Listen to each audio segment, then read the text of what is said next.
Baka salot talaga kayong mga animal kayo. Hindi dapat kayo bigyan ng puwang dito sa mundo para mabuhay dahil perwisyo lang sa mga tao ang dulot ninyong mga buwisit kayo.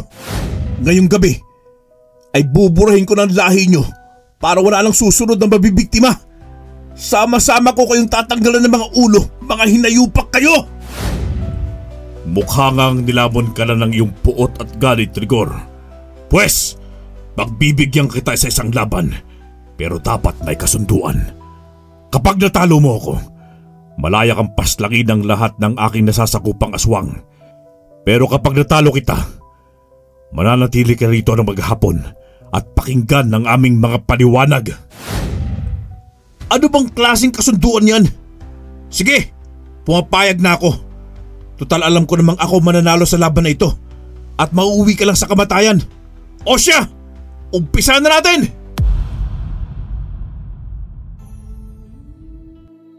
Simula nang tumuntong sa edad na 18, ay tinaguriang tagapagligtas na sa isang baryo sa Puerto Princesa ang binatang si Rigor, o mas kilala sa bansag na Rigor Burador, dahil sa taglay nitong abilidad na hindi pangkaraniwan para paslangin o burahin ang mga aswang na kanyang nakakaharap ng walang paltos.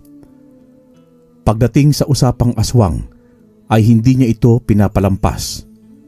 Kapag may nabalitaan siyang umaaligid na aswang sa kanilang lugar, ay kaagad niya itong pinupuntahan at inaasahan na ng mga taga-roon na sa pakikipag-krus ng landas ng binata sa mga aswang ay tiyak na may bubulagta sa lupa. Buhat kasi nang magretiro ang kanyang ama sa pagiging manunugis ng mga aswang, ay ipinamana na nito sa kanya ang tangan nitong bertud ng engkantadong kalabaw na nagbibigay ng ibayong lakas, liksi sa paggalaw, talas ng paningin, pakiramdam at pagkakaroon ng sobrang kunat na balat. Pero ang talagang pinag-iipunan ni Rigor ng kanyang mga karunungan sa pakikipaglaban ay ang makaharap ang mga uri ng aswang na pumatay sa kanyang ina. Kaya napilitang magretiro sa propesyon ng kanyang ama dahil sa kalungkutan at paninisi sa mga aswang lagabunan na itinuturing na kinakatakutan ng lahat.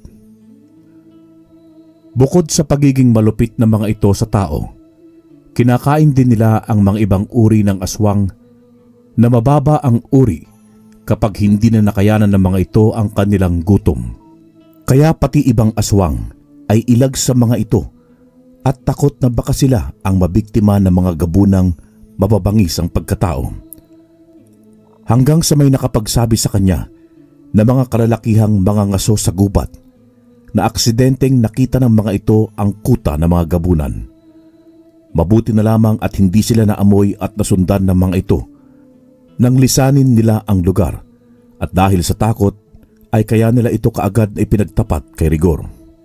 Sige, gumawa na lamang kayo ng malit na mapa kung paano ako makakapunta ron at ako nang bahala. Huwag na kayo sumama at baka mapahamak pa kayo.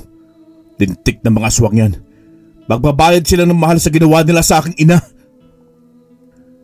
Umilaw pa ng dilaw ang mga mata ni Rigor dahil sa pagpupuyos niya ng galit. Nagmula ang kakaibang ilaw na yon sa tangan niyang bertud na nakapunla sa loob ng kanyang katawan. Ramdam kasi nito ang nag-aalab na damdamin ng kanyang tagapangalaga, kaya dinadamayan niya ito at ipinaparamdam ang suporta sa binata. Nagpasalamat naman si Rigor sa kanyang isipan dahil damang-dama niya ang suporta ng bertud na kalabaw sa kanyang gustong gawing paghihiganti, kaya mas lalong lumalakas ang kanyang kalooban. Agad namang gumawa ang mga ngaso ng mapang maliit na susundan ni Rigor para matunton ang kuta ng mga aswang lagabunan. Mamayang gabi din mismo gagawin ng binata ang kanyang planong paglusob. Alam niyang hindi yun magiging madali dahil naging tirahan na ng iba't ibang mga aswang ang kagubatan sa kanilang lugar, at tuwing gabi lamang nagsisilabasan ng mga ito at sa umaga ay mahimbing na nahihimlay sa kanilang mga pinagkukublian. Sinisiguro niyang bago siya makarating sa pugad ng mga gabunan ay marami pa siyang unang pagsubok na kakaharapin at lalampasan para makapagpatuloy sa pangarap na makapaghiganti. Gumawa din siya ng mga pampasabog para magamit niya na mapabilis ang paglipol sa mga makakalaban. Dinala din niya sa simbahan ang mga armas para mabigyan ng basbas ng pari at mapakain na rin ng taimtim na dasal. Hindi na kasi biro ang labang susuungin ng binata dahil tinaguri ang pinakamalakas na lahi ng mga aswang ang kanyang lalabanan, kaya nararapat lamang na huwag siyang masyadong magpakumpiyansa sa kakayahan. Kailangan pa rin niya ng ibayong ingat at paghahanda. Hanggang sa sumapit na ang pinakahihintay niyang sandali. Paglubog ng araw ay kaagad na siyang kumilos. Lingid sa kanyang kaalaman na simula ng mga oras na yon ay may nagmamatsyag na pala sa kanyang isang gabunan. Gamit nito ang liksi sa paggalaw at abilidad na itago ang presensya ay hindi nagawang matunugan ni Rigor ang lihim na pagsunod nito sa kanya. Sa bungad pa lamang ay ramdam na ng binatang burador na may aswang na siyang makakaengkwentro sa may hindi kalayuan. Nasa sanga naman ng mga puno ang gabunang nakamatyag lamang sa kanya pero walang balak na umatake. Nakakabinging katahimikan ang sumalubong sa binatang si Rigor sa loob ng kagubatan. Pabor naman sa kanya yon para mapakiramdaman niya ng mabuti ang buong paligid na walang nakakasira sa kanyang konsentrasyon. Sa patuloy niyang paglalakad ay bigla na lamang may umalulong ng malakas mula sa hindi kalayuan. Dahil sa sanay na si Rigor sa mga aswang, ay alam na niyang isang ordinaryong aswang lamang ang kanyang unang makakasagupa. Mukhang makakapag-ensayo muna ako bago makarating sa kuta ng mga gabunan. Mabuti naman para makapagpapawis muna ako bago ko sila harapin at isa-isang tugisin. Ilang minuto pa ang dumaan hanggang sa magtama na rin ang kanilang landas ng isang babaeng aswang na may mabalasik na mukha.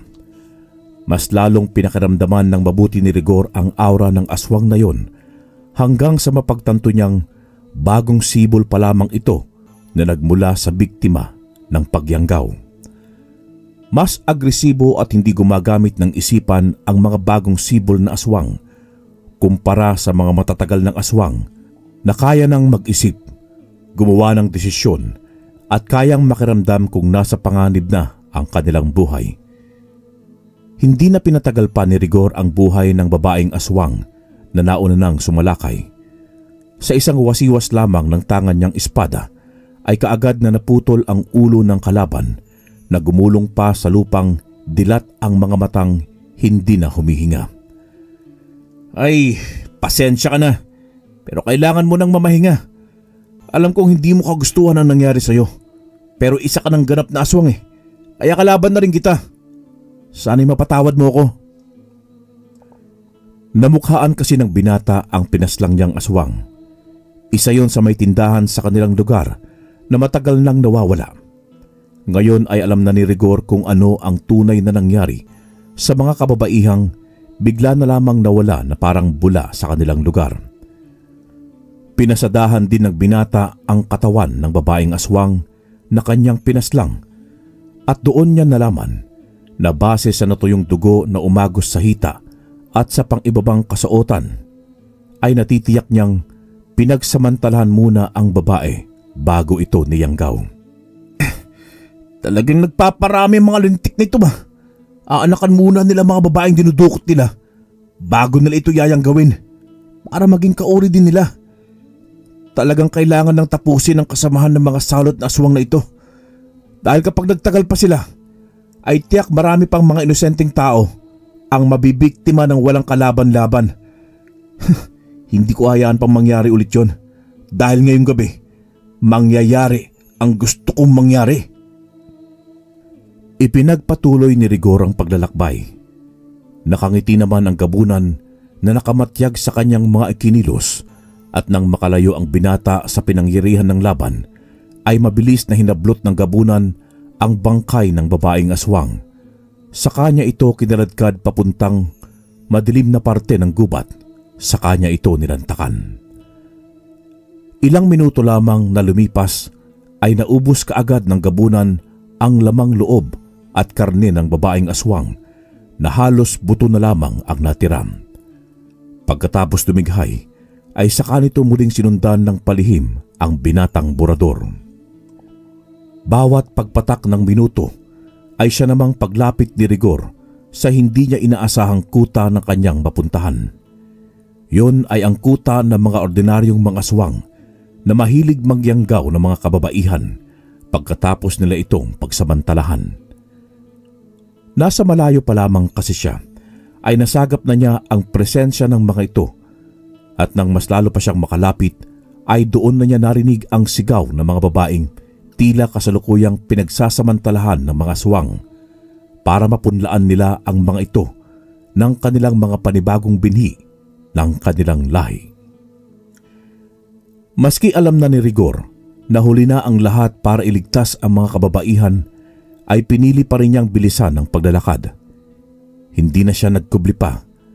Diretso na siyang pumasok sa kuta ng mga aswang. Sa kanya inispada ang mga nakabantay sa bukana. Bago pa siya mapansin ng iba, ay marami na siyang nalagas sa mga ito. Walang humpay niyang pinagtatabas ang kanilang mga ulo hanggang sa marating niya ang lugar kung saan isinasagawa ang pangahalay sa mga bihag na kababaihan. Nandilim lalo ang paningin ng binata nang makita niya ang mga ulo ng mga babaeng nakalapag sa isang mahabang lamesa at ang mga katawan ay pawang natadtad na. Mga salot talaga kayong mga animal kayo! Hindi dapat kayo bigyan ng puwang dito sa mundo para mabuhay dahil perwisyo lang sa mga tao ang dulot ninyong mga buwisit kayo. Ngayong gabi ay buburahin ko ng lahi nyo para wala lang susunod na mabibiktima. Sama-sama ko kayong tatanggalan ng mga ulo, mga hinayupak kayo! Isa sa mga aswang ang humalakhak at sinabing nahihibang na ang binata dahil sa mag-isa nitong paglusob sa kanilang kuta at pagbantaan sila ng masama. Pero hindi na yon pinansin pa ni Rigor dahil puot at galit na ang umiiral sa mga sandaling yon sa kanyang puso't isipan. Nag-aalab na ang kanyang nararamdaman na mas lalong nagpapalakas sa kanyang buong sistema. Ang ibang mga aswang ay nakakaramdam na rin ng kaba mula sa binata na patuloy sa walang humpay na pag-espada sa kanilang mga kasamahan. Sa loob lamang ng ilang minuto ay halos wala na sa kalahati ang kanilang bilang. Napapaatras na rin ang iba sa mga ito sa pangunguna ng lalaking aswang na nagsalita at bumara kanina kay Rigor na pinakapinuno pala ng kutang yon. Nang hindi na sila sumusugod ay si Rigor na ang nagkusang gumawa ng pag-atake. Tahimik niyang pinagpapatay ang mga aswang na natitira hanggang sa pinuno na lamang ang natira. Sabihin mo, bakit hindi nyo kinakatay ang ibang mga kababaihan? Imbes na yang gawin lamang sila pagkatapos ninyong pagsamantalahan. Ang sagot ng pinuno ng mga aswang ay hindi nila pinagsasamantalahan ang mga babaeng kanilang kinakatay para gawing pagkain dahil hindi birhen ng mga ito. Sa isang birhen lamang nila magagawang makabuo ng kanilang punla ng 3 beses bago nila ito yang gawin. Pero may mga hindi birhen na niyayanggaw ng mga lalaking aswang kapag natipuhan nila ang mga ito na gawing asawa. Salamat sa impormasyon. Ngayon, pwede na kitang paslangin para hindi ka na makapagparami pa ng iyong lahi. Pinilit namang lumaban ng pinuno pero sa huli ay wala din siyang nagawa sa taglay na lakas at abilidad ng binata kaya kamatayan din ang sinapit nito. Yan lamang ang nararapat sa mga katulad nyo. Ang tugisin na parang mga mababangis na hayop dito sa gubat para hindi na muling makapaminsala pa. Iniwan ni Rigor ang lugar nang makasiguro siyang wala na ni isang aswang ang natitira. Muli niyang ipinagpatuloy ang paglalakbay na parang walang nangyari. Pero tiyak niya na sa ginawa niyang yun ay alam na ng ibang lahi ng mga aswang at napaghandaan na siya ng mga ito. Pero wala pa rin siyang pakialam at wala siyang balak na umatras pa. Ang sumunod niyang napuntahan ay ang kaharian ng mga bangkilan at harimudon. Wala naman siyang nababalitaang naglalaganap ang mga ito ng kasamaan sa mga tao. Pero dahil sa mga aswang pa rin ang lahi ng mga ito, ay hindi niya papalampasin ang pagkakataong yun na lipulin sila. Tahimik at marahan lamang na naglakad si Rigor papasok sa kaharian ng mga yon. Hindi din inaasahan ng mga bangkilan at harimudon ang pagpasok ng isang tao sa kanilang lugar. Ramdam sa bawat isa ang pagkagulat, pero dahil sa naamoy nilang sariwang dugo at laman na matagal na nilang hindi natitikman, ay umusbong ang kanilang pagkagutom sa kanilang sistema. Hanggang sa isa sa mga harimudon na sinundan ng asawa nitong bangkilan ang bigla na lamang umatake sa binata. Mas triple ang bilis ng mga ito kung kumilos kumpara sa mga ordinaryong aswang na naunang nakaengkwentro ng binata, pero para kay Rigor ay hindi yun problema. Gamit ang kakayahan ng tangan na bertud ng binata, ay nagagawa nitong sundan ang bawat pagkilos ng mag-asawang aswang hanggang sa sabay na niyang pinatay ang mga ito sa pamamagitan ng pagpugot sa kanilang mga ulo. Dahil sa pangyayari ay inihanda ng lahat ng mga aswang ang kanilang sarili para lumaban. Ramdam nilang hindi lang isang pangkaraniwang binata ang kanilang kaharap, kaya malakas ang loob nitong pumasok sa kanilang teritoryo. Kung kayo na ang huling harang para makaharap ko ang mga gabunan, ay bibilisan ko ng paglipol sa inyo. Kaya humanda kayong lahat! Hindi na nga nagpatumpik-tumpik pa ang binata. Siya na ulit ang sumugod sa mga harimudon at bangkilan na malapit lamang sa kanyang kinaroroonan. Muling dumanak ng dugo sa kalupaan. Magkahalo-halong emosyon naman ang naramdaman ng mga aswang dahil sa sinasapit ng kanilang mga kasamahan. Lahat ay pugot ang mga ulo kapag naabutan ng matalim na espada ni Rigor. Lumabas naman mula sa malapalasyong bahay ang mag-asawang reyna ng mga bangkilan at hari ng mga harimudon. Dahil sa pagkabulabog ng kanilang masarap na pamamahinga, gawa ng mga ingay na kanilang narinig. Doon pa lamang nila nasaksihan ang kalbaryong nangyayari sa kanilang nasasakupan. Nagkalat na kasi ang bangkay ng kanilang mga alagad sa lupa. Nanlisik ang kanilang mga mata nang makita nila si Rigor na abala sa pagpaslang sa iba pang mga aswang. Wala man lamang magawang laban ang mga ito para iligtas ang kanilang mga sarili. Sabay na sumigaw ang hari at reyna ng malakas. Pinaatras at pinadistansya ng mga ito ang mga natitirang mga aswang sa binatang burador. Huwag kayong duwag! Tinagurian pa naman kayong mga hari at reyna, pero kayo pa mismo ang nagpapaatras sa mga nasasakupan ninyo. Anong klaseng mga pinuno kayo, ha? Pero binara lamang siya ng mag-asawa dahil sa mga ginagawa nito. Sinabi nila na hindi naman sila namimirwisyo ng mga tao, kaya wala siyang karapatang tugisin ang kanilang lahi at bulabugin ang kanilang teritoryo. Nangako pa sila na pawang mga mababangis na hayop lamang ang kanilang kinakain at binibiktima. Wala akong pakialam kung anong kinakain ninyo. Sabihin na natin hindi kayo nang bibiktima ng mga tao, pero mga aswang pa rin kayo na dapat patayin. Gaya kanina, pagkakita sa akin ng inyong mga alagad, ay nagsituluan kaagad ang kanilang mga laway. At ang iba'y sumugod para lapain ako. Kung halimbawa ang pangkaraniwang tao lamang ang mga naligaw dito, makokontrol niyo pa ba kaya inyong mga sarili? Malabo, hindi ba? Kaya habang hindi pa nauubos sa mga hayop dito sa gubat, ay kailangan niyo nang mawala. Nanatili pa rin ang hari at reyna sa pagiging kalmado sa pakikipag-usap sa binata, hanggang sa masabi ng mga ito ang pagbabago ng kanyang pananaw. Sinabi kasi ng mag-asawang leader na kapag naubos na ang lahat ng mababang uri ng mga aswang sa gubat, pati na ang mga hayop, ay mapipilitang bumaba ang mga gabunan para mambiktima ng mga tao. Ayon pa sa mga ito, na kung ang mga malalakas na gabunan ang kanyang tunay na pakay na tugisin at paslangin, ay bakit hindi na lamang niya unahin ang mga ito at kapag napagtagumpayan niya ang kanyang misyon, ay saka sila nito balikan para muling labanan. Kung sa bagay, may punto kayong mag-asawa. Kung halimbawang mapahamak ako at hindi na makaligtas pa, may mga lahi pa kayo maiiwan na magiging pangunahing pagkain ng mga gabunan bago ang mga tao. Kaya pumapayag ako. Pero huwag kayong magdiwang dahil sinisiguro kong mapagtatagumpayan ko ang aking misyon at malilipol ko kayong lahat. Sa pamamagitan ng pagbibigay daan ng mga bangkilan at harimudon, ay ipinapahiwatig lamang nila sa binata na umaayon sila sa kasunduan nito.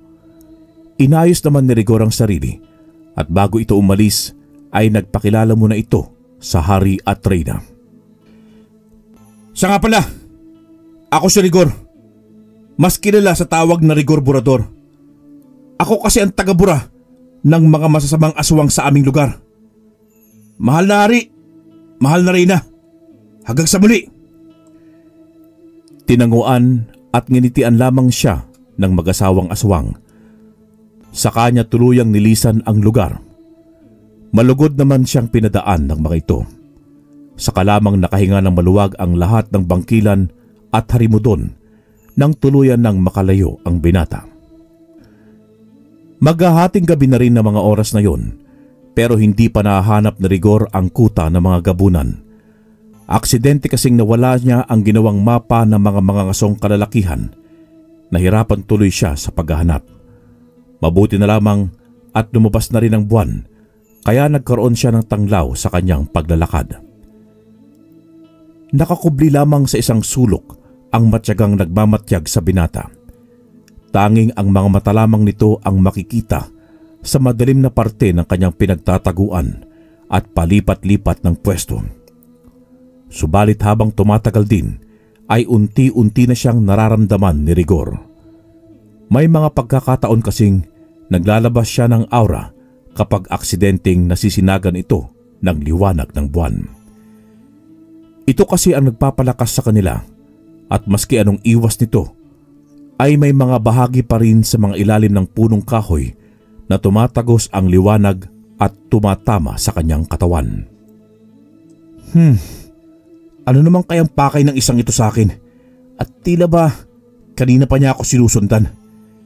Hindi ko nung matukoy kung anong klaseng aswang siya dahil kakarampot lamang ang nararamdaman kong aura niya at panandalian pa. Ay nako, makikilala rin kita maya-maya lang. Sige lang, sumunod ka lang. Nakangising muling naglakad ang binata. Sa halos isang oras pa niyang paglalakbay, ay tila ba nagkaroon na siya ng pag-asang mahanap ang kuta ng mga gabunan dahil sa mga malalakas ng presensyang kanyang nasasagap. Hanggang palapit siya ng palapit dito ay palakas naman ng palakas ang mga yon. Binilisan pa niya ang paglalakad para alamin kung gabunan na nga ba ang mga yon at tuluyan na nga siyang napangiti nang makumpirma niyang yon na nga ang kanina pa niya hinahanap. Nasa harapan na niya ang kuta ng mga tinaguriang pinakahari ng mga haring aswang sa gubat, ang mga gabunan. Katulad ng inaasahan ni Rigor, ay bigla na lamang tumahimik at nawala ang mga aura sa paligid nang pumasok ito sa kuta. Maski isang gabunan ay wala siyang nakita o naramdaman sa paligid, pero tiyak nang nandoon lamang ang mga ito at pinagmamasdan siya.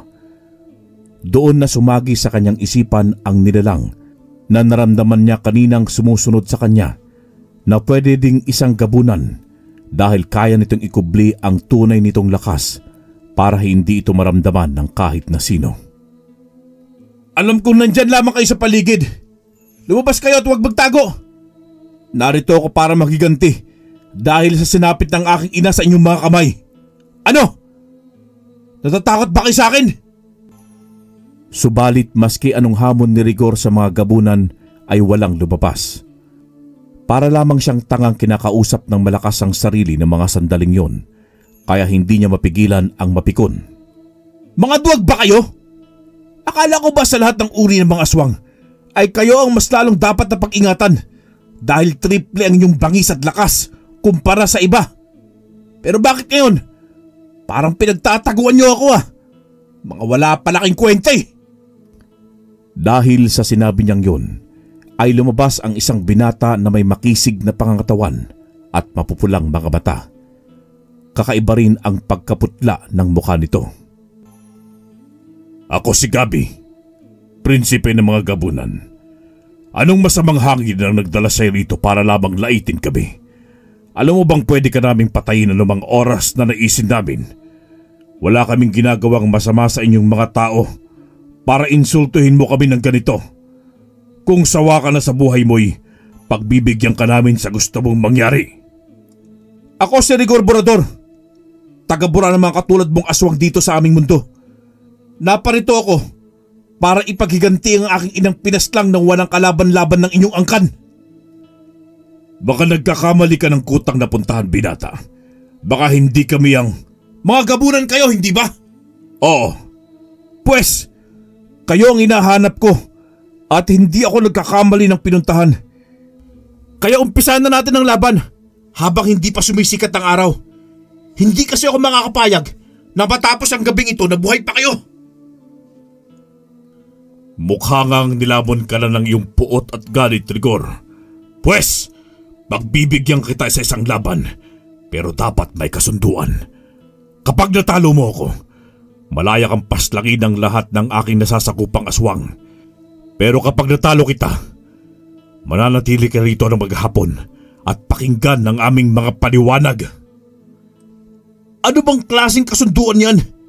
Sige, pumapayag na ako. Tutal alam ko namang ako mananalo sa laban na ito at mauuwi ka lang sa kamatayan. O siya, umpisa na natin! Unti-unting nagbago ng anyo ang binatang si Gabo hanggang sa maging ganap itong gabunan. Napakalakas ng aurang nananalaytay sa sistema nito kaya hindi na iwasan na Rigor ang pagpawisan. Nabalutan ng purong puting balahibo ang buong katawan ni Gabo, saka bumalasig ang mukha nito. Nang isa na siyang ganap na gabunan, ay saka pa lamang gumawa ng pag-atake si Rigor gamit ang kanyang espada.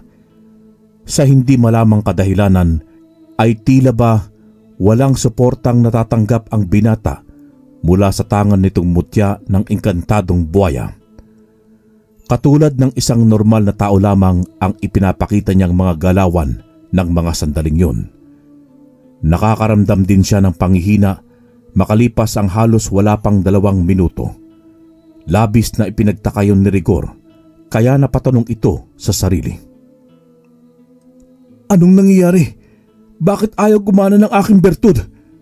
Bakit parang may nagmamanipula dito, kaya hindi ako magawang pakisamahan sa pakikipaglaban? Napansin naman siya ni Gabo, kaya ito nagsalita. Hanggang dyan lang pala ang kaya mo, Rigor Borador.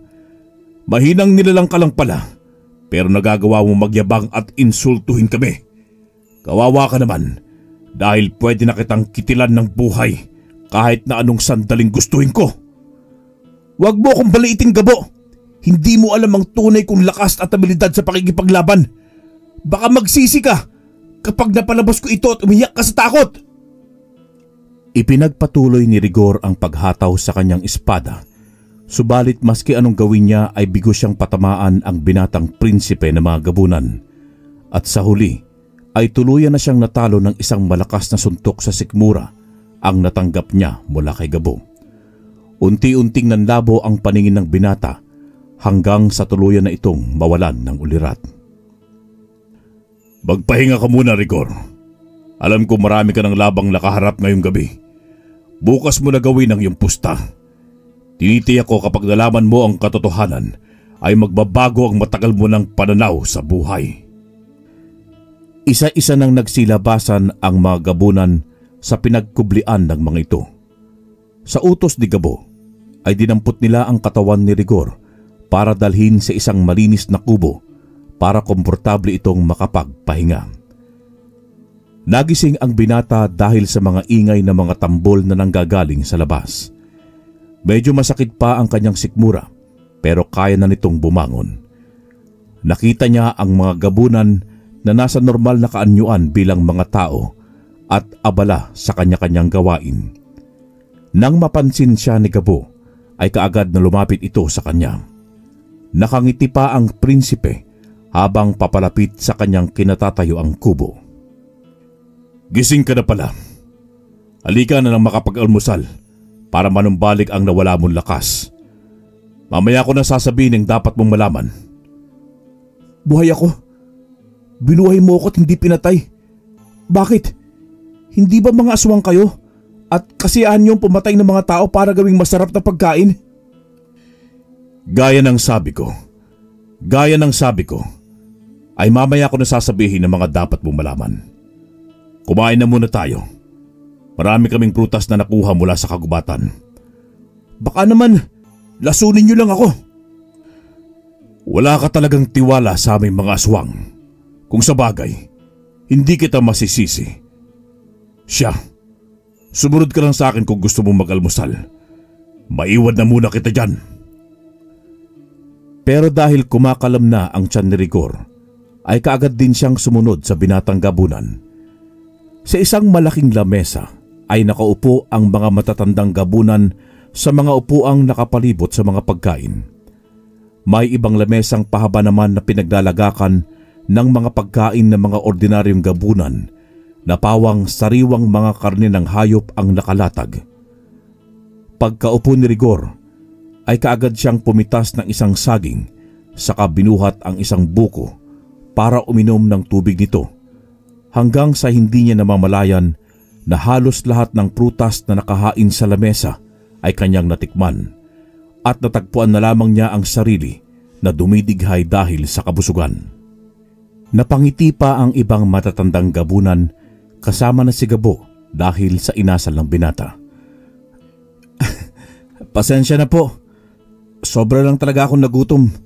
Tapos ang sasarap ng mga prutas na inihain ninyo.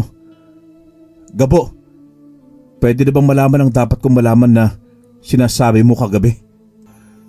Mukha namang handa ka na sa revelasyong maririnig mo. Kaya sige, sa harapan ng mga matatandang gabunan na nakasaksi ng lahat, ay uumpisan ko na ang paglalahad. Nagsimula ang binatang prinsipe sa paglalahad na ang dating ama ni Rigor na isang magaling na manunugis noong kapanahunan nito ay naging matalik na kaibigan ng nasirang hari ng mga gabunan. Ito ay ang ama ni Gabo na namatay dahil sa ipinangako nito sa ama ni Rigor. Ang pagkamatay ng iyong ina Rigor ay siyang naging mitsa ng buhay ng aking amang hari. Teka, parang malabo yata ah. Ano bang ibig mo sabihin? Ang pangako ng aking ama ay ang mapanatiling ligtas ka at ang iyong ina sa kamay naming mga gabunan, at kapag hindi yon napanindigan ng aking ama ay buhay niya ang kapalit.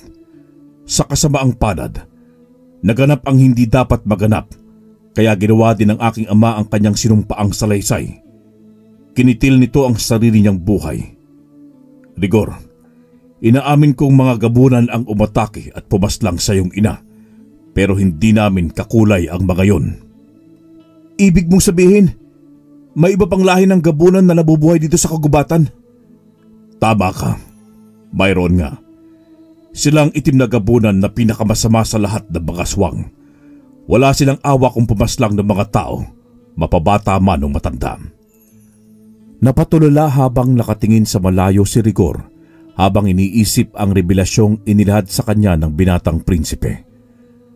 Mas lalo pang natauhan ng binata na hindi lahat ng aswang ay kalaban nang marinig nito mula sa mga matatandang aswang na ang mga bangkilan ay naging kaibigan din ng kanyang ina at pinilit nila itong prinotektahan laban sa mga itim na gabunan, subalit hindi umubra ang kanilang lakas. Alam kong magsisisi ka sa iyong mga nagawa dahil sa mga nalaman mo ngayon, pero wala na tayong magagawa pa, Rigor. Nagawa mo ng paslangin ang iba sa mga bangkilan na itinuring na kaibigan ng iyong ina. Ang tanging magagawa mo na lamang ay ang ipaghiganti silang lahat sa mga nilalang na naging punot dulo ng kaguluhang ito. Huwag kang magalala. Sasamahan ka namin sa iyong laban. Oras na rin para ipagpatuloy ang naudlot na plano ng iyong ama at ng aking amang hari. Plano? Oo, Rigor. Ang magsanib ang ating mga puwersa para pabagsakin ang mga itim na gabunan. Sumang-ayon ang mga matatanda sa gustong mangyari ng iginagalang nilang prinsipe. Hindi naman kaagad nakatugon si Rigor na abala sa pag-iisip kung anong gagawin. Masyado siyang nabigla sa nalamang revelasyon, kaya bahagyang nagulo ang kanyang isipan. Panandaliang tumahimik naman ang lahat ng gabunan at matyagang hinintay ang kasagutan ng panauhin nilang binatang burador. Maya-maya pa'y nagsalita na din si Rigor at sinabi ang naging desisyon nito. Sige, pumapayag na ako. Pero paano ko gagawin? Gayong wala na ang aking kakayahan sa pakikipaglaban. Nakita mo naman kagabi, Gabo, hindi ba? Hindi na ako sinasang-ayunan ng aking... Ng iyong bertud. Hindi gagana sa amin yan dahil sa ama ko din mismo nang galing ang bertud ng engkantadong buhaya na ibinigay niya sa pangangalaga ng iyong ama na ipinamana din sa iyo. Sa ibang aswang, oo. Gagana ang bertud mo. Kung ganon, wala na akong dapat na patunayan pa. Tiyak kong totoo ngang naging kaibigan ang lahi niyo ng aking ama. Pumapayag na ako. Patawarin niyo sana ang mga nagawa kong pang-iinsulto sa inyo kagabi. Sa pamamagitan ng paglahad ni Gabo ng kanyang kamay, ay tinatanggap na ng kanyang lahi ang paghingi ng paumanhin ng binata. Kaya naman, may ngiti sa labing inabot naman yon ni Rigor. At sa pagkakamayan nilang yon, ay doon na mag-uumpisa ang panibagong samahan at pagkakaibigan na nagsimula sa kanilang mga magulang. Nang araw ding yun, ay pinagplanuhan nila ang mga dapat na gagawin sa paglusob sa mga itim na gabunan. Sa pangunguna ng dalawang binata, ay nabuo ang isang hakbang na sinang-ayunan ng lahat. Lumipas ang maghapong yon na natapos ng maayos ang kanilang mga naging usapan. Pagsapit ng hating gabi nila gagawin ang paglalakbay papuntang kuta ng mga masasamang gabunan. Mga bandang 6:00 pa lamang ng hapon ay muli na namang lumitaw mula sa sanga ng punong kahoy ang gabunang nag-iispiya sa binatang si Rigor. Mukha namang may bagong nabuksang abilidad ang binatang burador dahil nalaman niya kaagad na may nakamasid sa kanila mula sa may hindi kalayuan maski itago nito ang kanyang presensya. Kusa kasing naririnig ng mga tenga ni Rigor ang kaluskos ng gabunang yun pero hindi siya nagpahalata. Pasimple niyang nilapitan si Gabo na normal lamang ang galawan, sa kanya ito sinabi ang nararamdaman. Gabo, huwag kang papahalata. Nasa bandang likod ko siya sa kaliwa. Itaas ng punong kahoy siya nagkukubli. Hindi ko lang alam kung masama o mabuti ang kanyang intensyon. Pero kagabi ko pa siya nararamdaman. Mag-ingat na lamang tayo. Tumango lamang si Gabo. Saka ito naglakad palayo sa binata na parang normal lamang ang kanilang pinag-uusapan. Kinagabihan, isang maikling pagpupulong muna ang ginawa ng mga puting gabunan sa pangunguna ni Gabo at Rigor kasama ang mga matatandang aswang. Hanggang sa sumapit na nga ang pinakahihintay nilang oras, ang pagtungtong ng hating gabi at pagsilay ng liwanag ng buwan. Marami akong nagawang maling desisyon sa aking buhay.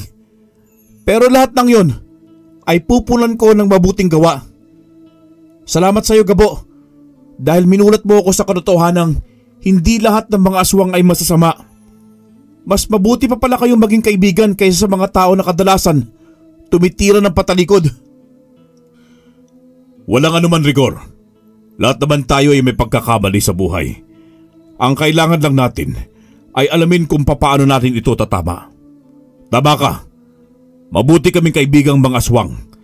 Pero hindi rin lahat dahil may mga traidor din sa amin. Ang kaso nga lang, mga ibang lahi sila.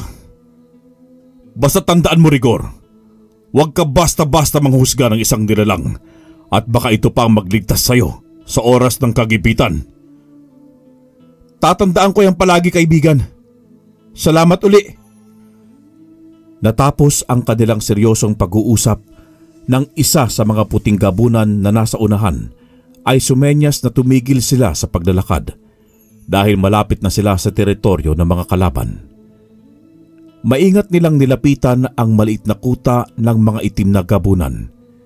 Sinikap nilang hindi makagawa ng ingay, subalit bigla na lamang may sumigaw ng malakas mula sa kanilang likuran. Kaya naman nabulabog ang lahat ng masasamang gabunan at nagkanya-kanyang pulasan ng mga ito sa magkakaibang direksyon. Dahil sa nangyaring yun, ay napilitan na ding magsikalat ang mga puting gabunan. Dala naman ng galit ni Rigor ay hinagilap niya ang pinagmulan ng ingay na siguradong niyang yun ang kahapon pa nagmamanman sa kanya, subalit hindi na niya ito maramdaman pa. Kaya sa ibang mga aswang na lamang niya ibinuhos ang kanyang galit. Nararamdaman na din niya ulit ang paggana ng bertud ng engkantadong buhaya sa kanyang sistema. Kaya bumalik na ang tiwala niya sa sarili na sinagupa ang mga itim na gabunan na papasugod din sa kanya. Naging patas ang laban sa pagitan ng mga puti at itim na gabunan. Pantay lang kasi ang lakas ng mga ito at ang pagkakaiba lang ay ang kanilang mga kulay ng balahibo na sumasagisag sa kanilang aura, kung mabuti ba ang mga ito o masama. Nagpamalas naman ng angking kagalingan sa pakikipaglaban ang binatang prinsipe ng mga puting gabunan na si Gabo, at lahat ng nakakaharap nito ay mabilis niyang kinikitilan ng buhay. Hindi ako kikilalaning prinsipe ng aking mga nasasakupan kung hindi ko sila kayang ipagtanggol. Gamit ang aking bertud ng pagkagabunan at ang bertud ng aking amang hari na ipinasa niya sa akin bago niya kitilin ang kanyang sariling buhay, ay uubusin ko kayong mga nagpaparumi ng aming imahe sa mga tao. Hindi na iwasan ni Rigor ang mapangiti dahil sa ipinapakita ni Gabo. Kaya naman mas ginalingan din niya ang pakikipagtagisan ng lakas sa mga kalaban para ito ay makasabay. Proteksyon naman ang ginagawa ng mga matatandang gabunan gamit ang kanilang mga puwersa para pangalagaan ang buhay ng kanilang prinsipe. Subalit bawat kalasag na aura na nawawasak at nasisira ng mga itim na gabunan ay isang buhay din sa mga ito ang nagiging katumbas. Unti-unting lumiliit ang bilang ng bawat panig, pero wala pa rin gustong umatras sa laban. Hanggang sa lumabas ang isang matandang itim na gabunan na may koronang ginto sa ulo nito. Nakilala naman ni Gabo ang bagay na yon, kaya ito nagalit. Yan ang korona ng aking amang hari. Bakit nasa iyan? Inilagay namin yan sa kanyang libingan bilang pagrespeto sa kanyang pagiging mabuting hari. Pero bakit nasa iyong mga kamay? Anong ginawa mo? Simple lang. Pinakuha ko sa aking mga lagad ng koronang ito. Sa akin kasi ito nababagay at hindi sa iyong ama na masyadong mahina. Ako, si Haring Laxus, ang tunay na hari ng lahat ng mga uri ng gabunan na dapat niyong sambahin. Ako lang! Hayop ka! Pagbabayaran mo ang paglapastangan sa labi ng aking ama, papaslagin kita! Muling nagpatuloy ang madugong labanan hanggang sa palabasin ni Haring Laxus ang pinakamakapangyarihan niyang mga alagad. Mga itim na gabunan din ang mga yon, pero mas doble ang mga laki ng katawan ng mga ito na may makakapal na baluting kasuotan. Sugurin at ubusin niyo ang mga hangal na yan. Huwag kayong magtitira ng kahit na isa.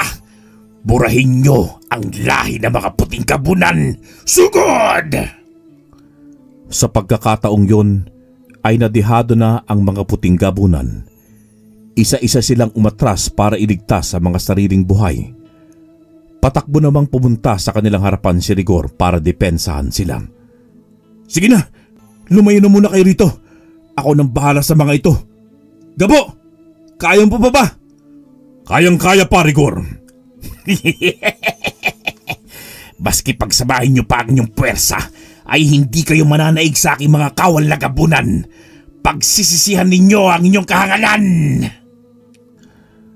Mula sa likuran ng dalawang binata sa itaas ng malaking punong kahoy ay lumundag ang isang nilalang at pagbagsak nito sa kanilang harapan ay parang kidlat itong sinugod ang mga kawal. Napanganga sina Rigor at Gabo dahil sa biglaang pangyayari.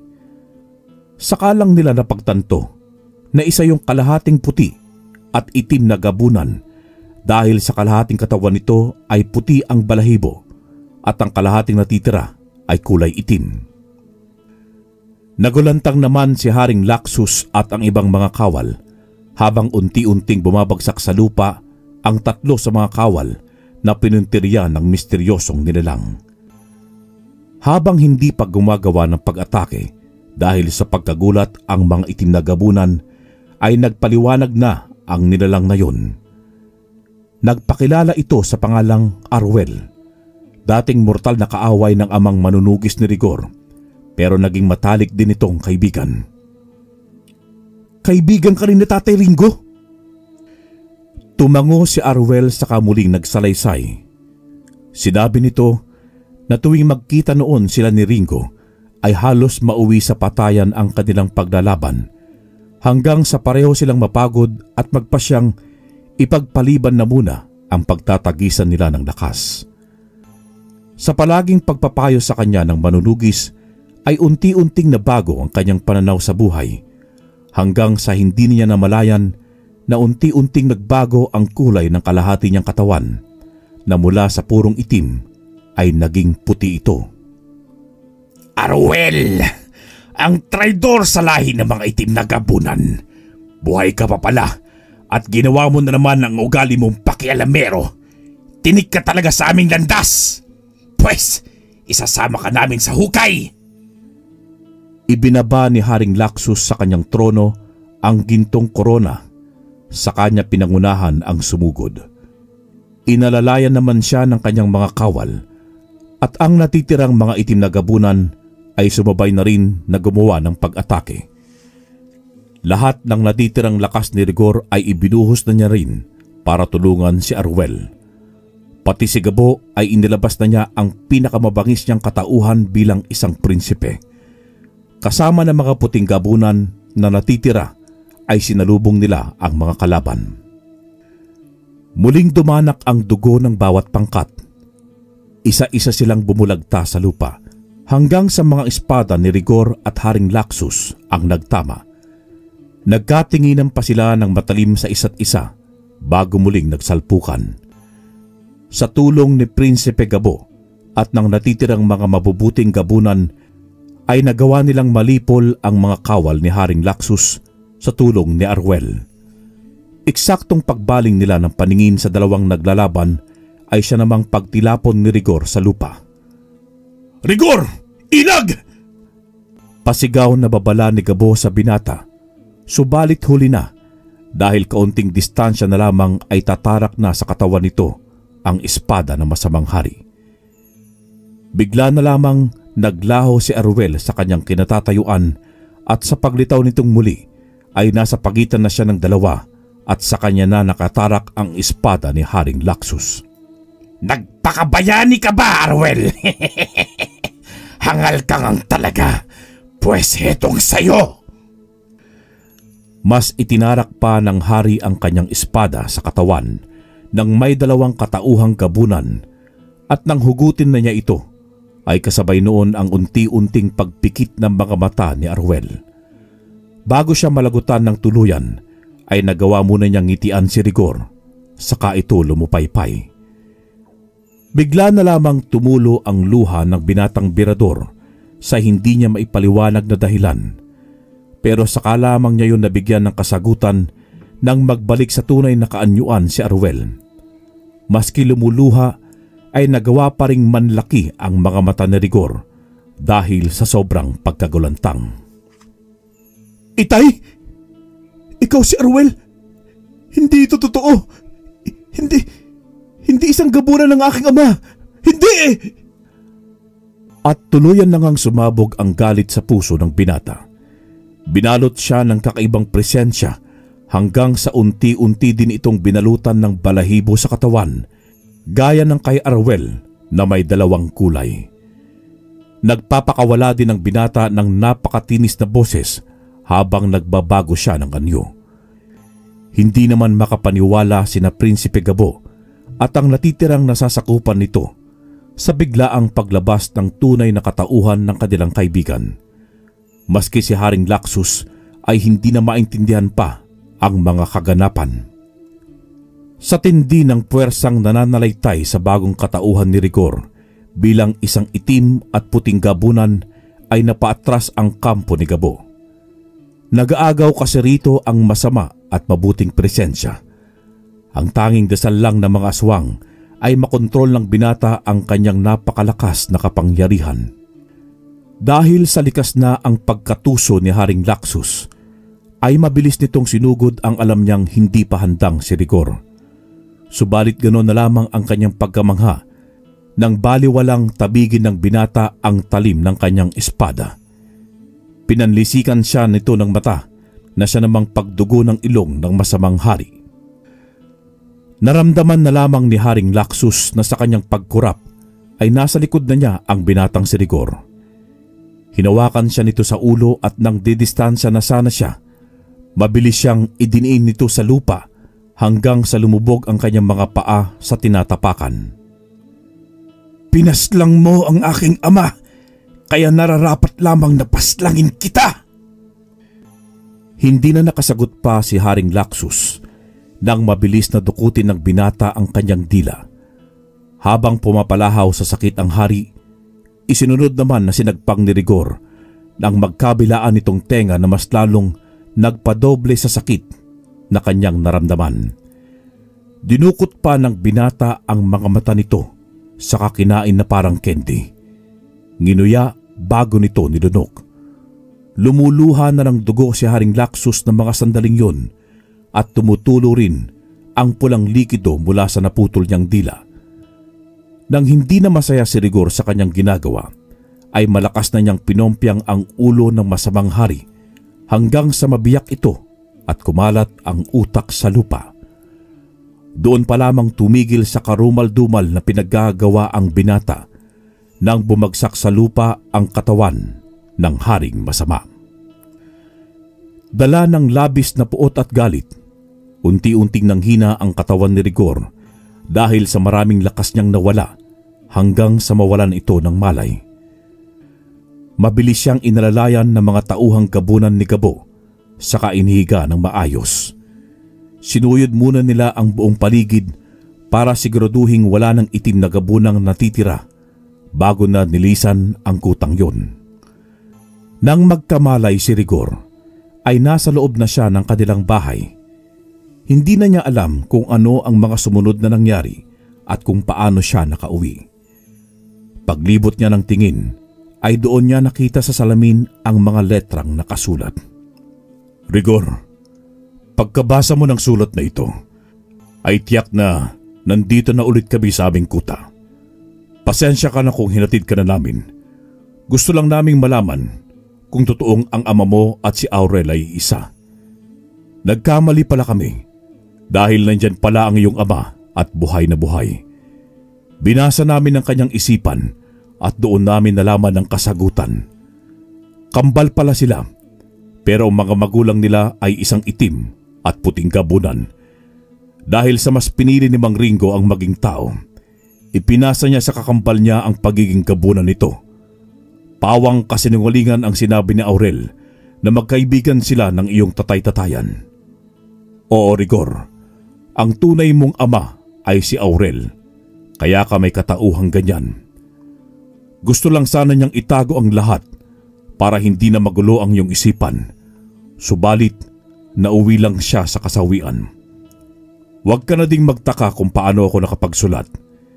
Ginamit ko ang iyong sariling katawan habang tulog ka para maisulat ko ang aking mga nasa isipan.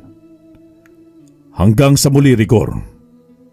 Ako ito, Prinsipe Gabo. Hindi lubos na maisip ng binata na simulat sa pool ay ampun lang pala siya ng mga kinalakihan niyang mga magulang. Pero sa huli ay tinanggap na lamang niya ito para hindi na siya maguluhan palalo. Kung ano man ang katotohanan, tatanggapin ko na lang na bukal sa aking puso't isipan. Tutal, kahit papaano'y naiparamdam pa rin ni Tatay Aurel ang kanyang pagmamahal bilang isang ama sa akin. Kahit na sa saglitang pagkakataon lang, ibinuwis niya ang sarili niyang buhay para lamang ako'y makaligtas sa tiyak na kapahamakan. Hindi pala niya ako binabantayan para mag-espiya, kung hindi, para siguraduhing ligtas ako sa mga panganib. Salamat Tatay Aurel. Sa pamamagitan ni Tatay Ringo ay ipapadama ko sa iyo kung gaano kita kamahal bilang isang ama. Hanggang sa muling pagkikita, aking tunay na ama. Simula ng araw na yon ay wala nang gumambalang aswang sa Puerto Princesa. Naging tahimik na ang buhay ng bawat residente at unti-unti na silang nakabangon. Naibaon na rin nila sa limot ang takot na naramdaman nila sa mga aswang sa tulong ng kinikilala nilang tagapagligtas na si Rigor Burador. Wakas.